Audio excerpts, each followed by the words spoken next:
जनपद बुलंदशहर अलीगढ़ का है। पीड़िता निवास स्थान खाना खुर्जा नगर जनपद बुलंदशहर है। थाने के निवासी होने के कारण पीड़िता द्वारा दी गई तहरीर के आधार पर दिनांक 14/6/2025 को मुकदमा पंजीकृत कर लिया गया था। आरंभ में तहरीर में एक अभियुक्त को नामजद किया गया था, जिसको गिरफ्तार कर जेल भेज दिया गया था।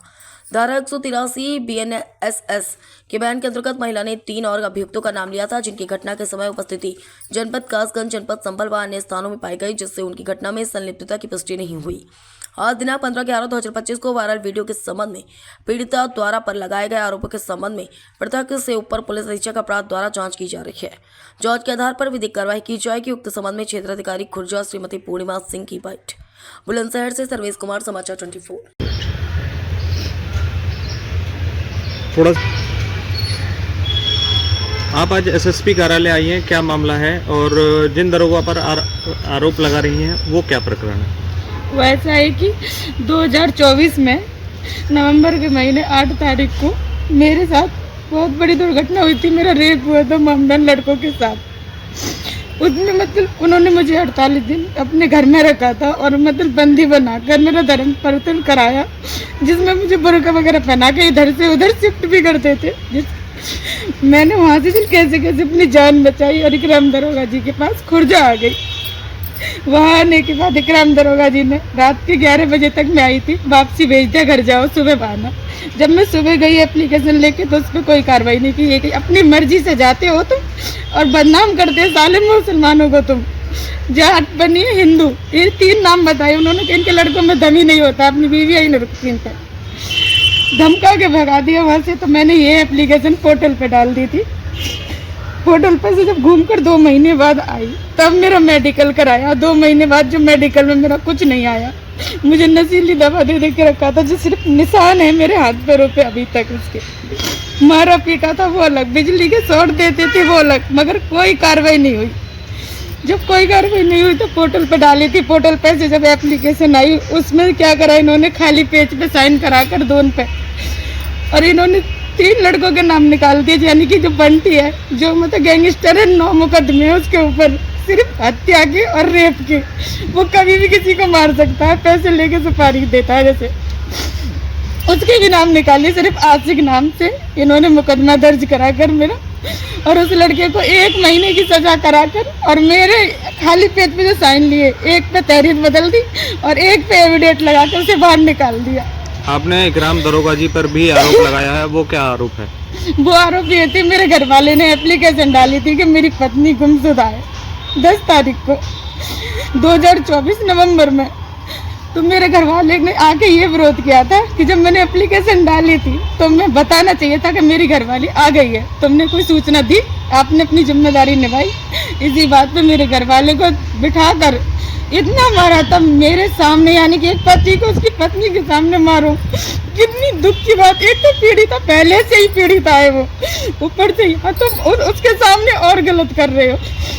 फिर मारकर बाहर आकर कहते हैं इकराम दरोगा जी के राठी जी जो हैं वो 1,20,000 रुपए की बोल रहे हैं, इतने में हो सकता है अगर तुम दे पाओ तो, वरना भूल जाओ उन तीनों को। मैंने कि नहीं, मैं कोर्ट से लड़ूंगी। कि ठीक है, कोर्ट से न्यायालय से लड़ लेना, जा यहाँ से।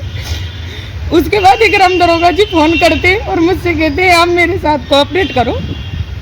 सर का दिमाग गुस्से में है, गर्म है, उन्होंने बोल दिया कोई बात नहीं, आप मेरे साथ कोऑपरेट करो, मैं आपको घर वालों कुछ नहीं होने दूंगा, यहीं से ही बाहर से बाहर छुटा दूंगा, कोई मुकदमा नहीं लगेगा। जो तुम पे बने वो पैसे आप राठी जी को दे दो। मैं ब्याज पे लेकर आई 50,000 रुपया, यानी कि 3 बजे तक उसी दिन अर्जेंट अपने रिश्तेदार पैसे, जिसने गवाही भी दे दी तब वहाँ पे आके कहा मैंने भी पैसे दिए हैं। उसे देने के बाद इकराम दरोगा जी ने कहा ये तो राठी जी के हो, उनका तो तुमने कर दिया, मेरा क्या होना है? नहीं सर, मेरे पास अब पैसे नहीं है, मैं एक पीड़िता हूँ, हाथ पैर भी जोड़े। राठी जी मैंने, तुम तो अपनी बिरादरी हो, चलो ये मोमडन है, ये तो मोमडन के पक्ष कर गए, आप तो अपनी बिरादरी है। राठी जी अपने पैरन में बिठाकर गाने चलाते रहे, मगर मेरी कोई कार्रवाई नहीं करी। उसके बाद इकराम दरोगा जी ने जो मुझसे कहा, फिर मुझे वही मानना पड़ा अपने घर वाले को बचाने को। उन्होंने कहा मेरे साथ कोऑपरेट करो, यानी कि उन्होंने मेरे 5 बार उन्होंने रेप किया था 2 दिन में। और कल मुझे DIG सर, मेरठ से DIG सर आने वाले थे, मैं सारी घटना उन्हें बताती क्योंकि मेरे पास किराया नहीं है मैं वहाँ तक जा सकूँ। मुझे मतलब पहले से पहले ही कवर कर लिया गया। एक दिन पहले मुझे धमकी दी थी, जब मैंने क्राइम एसपी सर के यहाँ फोन करा था कि मुझे धमकी मिली है, कल इन सर से ना मिलो जो आ रहे हैं। उन्होंने ये कहा था कि जो भी धमकी दे उसकी वीडियो फोटो या रिकॉर्डिंग कर लेना। मैंने उनको खबर दी थी रात के 8 बजे और सुबह 6 बजे मुझे उठा लिया गया। देखो, जब तक सर कुर्सी में रहे मेरी मुलाकात ना होने दी। एप्लीकेशन कहाँ है आपकी? आज दिनांक 15 नवंबर 2025 को थाना खुर्जा नगर क्षेत्र अंतर्गत एक महिला का वीडियो सामने आया है, जिसमें वे अपने मुकदमे के संबंध में विवेचक एवं एक अन्य पुलिसकर्मी पर कतिपय आरोप अंकित कर रही है। इस संबंध में अवगत कराना है कि उक्त महिला के द्वारा थाना खुर्जा पर एक व्यक्ति के द्वारा दुष्कर्म करने के संबंध में तहरीर दी गई, जिस पर थाना खुर्जा नगर पुलिस के द्वारा त्वरित कार्रवाई करते हुए अभियोग पंजीकृत किया गया एवं उक्त अभियुक्त को गिरफ्तार कर माननीय न्यायालय की अभिरक्षा में भेजा गया। वादिया के द्वारा अपने 183 बीएनएसएस के बयान में कुछ अन्य व्यक्तियों का घटना में होना बताया गया, जिस संबंध में सघनता से विवेचनात्मक कार्रवाई की गई एवं टेक्निकल साक्ष्य जैसे सीडीआर में उक्त व्यक्तियों की घटना से काफी दूर लोकेशन होना एवं अन्य साक्ष्य संकलित करते हुए उनका रोल नहीं पाया गया एवं उक्त के संबंध में आरोप पत्र माननीय न्यायालय प्रेषित किया गया। आज जो वीडियो सामने आया है उस पर जांच की जा रही है एवं जांच उपरांत अग्रिम कार्रवाई की जाएगी।